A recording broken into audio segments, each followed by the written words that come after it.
I thought I had it all together, but I was led astray the day you walked away. You were the clock that was ticking in my heart, changed my state of mind when love's so hard to find. Your feelings changed like the weather, went from clear to gray, all that time to pay. How can I go on with a cup falling apart? Love's so hard to find when someone's on your mind. Listen, baby, your wish is my command. Baby,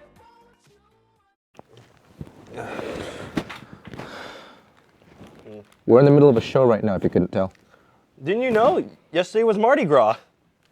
Fat Tuesday.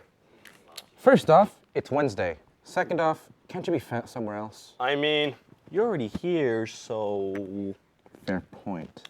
Hey y'all, I'm Jason. And I'm Joey. And welcome to Show 40. While France had its annual Mardi Gras, this France was having its revolution on the big stage. And by that, I mean Arcadia Stage's Les Miserables. Tickets can be bought from any drama student, at the rally court, or in front of A102 by the APN studio. With the link on the screen. Je vous verrai là. We originally reported on just their economic issues, but with recent events, this South American country's turmoil has escalated far more than anyone anticipated. Eva's here with the latest on what's been going on in Venezuela. It all began 2 weeks ago on Saturday, February 23rd, when trucks headed for Venezuela were attacked on the border with Colombia in the city of Cúcuta. Filled with food, medicine, and other necessities, they were set on fire and destroyed by Maduro loyalists and soldiers, claiming it is a part of a coup attempt aimed to destabilize his regime. Maduro has rejected that aid because he has consistently said that there's not a crisis, and if Maduro accepts that aid, it chips away at his legitimacy. That following Monday, on February 25th, U.S. Vice President Mike Pence agreed to back Guaido with further aid as well as impose new sanctions on Venezuela, targeting their oil and petroleum industries, which are a large contributor to Maduro's regime and Venezuela's overall economy. What we have to do to put pressure on Maduro to step down and to open his country back up is to hit them where it hurts, and that will be with their oil. In response, later that week, on February 28th, the United Nations Security Council held an urgent meeting to discuss the crisis in which two conflicting resolutions from Russia and the United States clashed. Therefore, now it's kind of like compelled the rest of the world to pick sides as well. Currently, there remains no progress on the matter as Russia vetoed the US's draft while failing to secure enough votes in their favor. But on March 1st, Maduro's regime had officially accepted aid from Russia, adding more fuel to the fire. I think eventually things are going to crater. It will eventually hit this point of no return. Everyone has a breaking point, and when it starts to hit the people who gain the most for supporting Maduro, he will eventually be propped up by nothing. Most recently, this past Monday, Guaido returned to Venezuela from a South American tour. However, he risks arrest for violating a travel ban previously imposed by Maduro and awaits the possible impending consequences. Despite all the threats and security risks, Guaido continues to plan on the restoration of Venezuela. As for all of us merely observing this conflict, it seems as though everything up to now has only been the tip of the iceberg, and we are left yet again to watch this critical and momentous point in time unfold. During Mardi Gras, people eat like there's no tomorrow. You can do that by heading down to Sioux Plantation tomorrow from 5 to 8 p.m., all while supporting senior men and women's fundraiser. Make sure to buy a drink and show the flyer. Hey, Joey, are you doing well? Funny. Why don't you go back to eating? Well... Speaking of food, Wellness Week will have meals provided by Green Team, a performance by Rock Band, and a therapy dog from Affinity to Animals. All that today during lunch in the rally court. If it continues to rain, all activities will be held in the North Gym. You might as well be there, Apaches. Help me. Over the past 2 weeks, some of our students have been farming up those minions over in Twisted Tree Line in hopes of proving themselves victorious. Let's teleport on over to Aaron Chow for more. Welcome to the world, no heroes and villains. Welcome to the war, we've only begun. Since last Saturday, 128 students have competed in a League of Legends tournament that's being hosted by ASP and the Esports Club. Starting prelims in their homes, players progressed to quarterfinals and played out the rest of the tournament in the cafeteria throughout the week during lunch.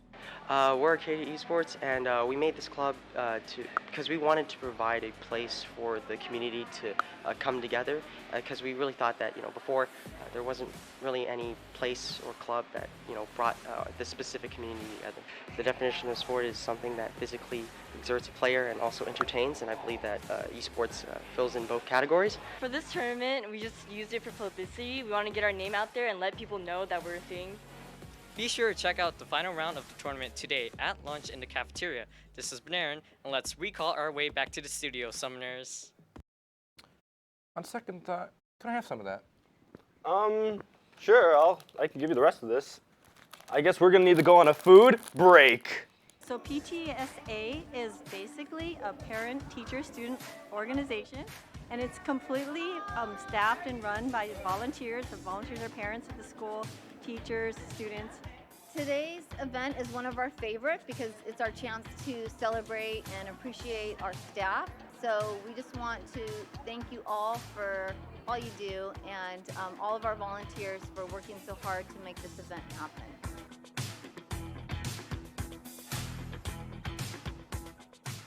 It looks like some classes get to have a Mardi Gras of their own after this year's SCAC money drive.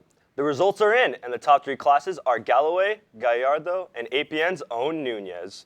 And they'll be getting donuts. Zhang, Rolf, Dozy, and Mondin will also be receiving donuts, with Grubbs, Latham, Beckwith, Ackerman, Heinrich, Doring, and Jones getting ice cream sandwiches. In total, 70 classes participated in the money drive, earning a grand total of $2,244.52 that will support the White Mountain Apaches. Great job, Apaches. Keep up the great work. While festivities for Mardi Gras die down, trouble brews on the Indian-Pakistani border. Things are heating up at the disputed Kashmir province, and Rod is here to fill us in on the details. Right here is Pakistan, and here's India. It's a very simple border. But there's a bit of confusion on who owns this bit of territory, Kashmir.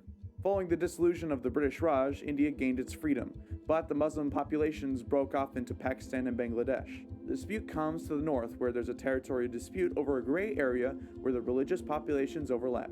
This territory has put India and Pakistan into an everlasting cycle of border conflict and tension. So the stage is set for February 14th when a suicide bomber crashes a car bomb into a bus carrying an Indian police force in Kashmir, killing 42. In retaliation, on the 26th, India reports that its Air Force led an airstrike on a Jaish-e-Mohammed training base. Pakistan reports that there were no casualties. Then on the 27th, 2 Indian planes were shot down near Pakistani airspace, one in Pakistan and one in India. The pilot on the Pakistani side was detained. The next day, the Pakistani Prime Minister, wanting to decrease tensions, pledged to release the captured pilot as a gesture of goodwill. Soon to follow, a couple days later, on March 1st, Wing Commander Abhinanda was returned to India at the Wagah border crossing. Though it seems like the situation has mostly calmed down, it highlights the palpable tension between these 2 nuclear powers. But for now, Oppenheimer can rest easy. Want to dance like it's always a party? Then sign up for Arcadia's Best Dance Crew to show off your moves. You must sign up with the link on the screen and have a 45-second video audition of you or your crew dancing. Bust out those moves and keep on dancing all night. You know, after all this eating and partying, I just want to take a fat nap. We're still in the middle of show, and you're about to get to one of the better parts. You're right. I'm just going to take a nap during sports. Today may be Ash Wednesday, but baseball was really relentless yesterday at Pasadena High. So strap on your cleats and pick up your bats, because it's time for Apache Sports. Our boys were coming in hot with an overall record of 6-0, and it didn't take long for the Bulldogs to be the first in league to feel the flames. Due to rain in the forecast, our boys wasted no time getting started, immediately plating 3 runs in the first inning thanks to back-to-back doubles from Jacob Lopez and Tyler Quintero.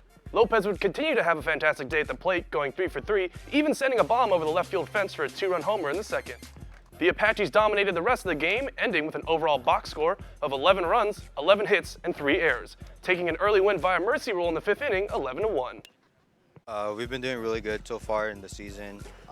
We had our first league game and we crushed it. We did really good, and we're just hoping to just go out there and dominate the rest of the teams. I've been with about 5-7 of these guys, so half the team since I was about 11, 12. So I came in knowing a bunch of people, and they've been really welcoming to me, and it's been great so far at Arcadia. I couldn't be happier. I couldn't have asked for better teammates. Glad to have you here in Apache colors, Tyler. Us at APN wish you guys the best of luck in season. Now let's roll on back over to Joey and Jason to wrap up.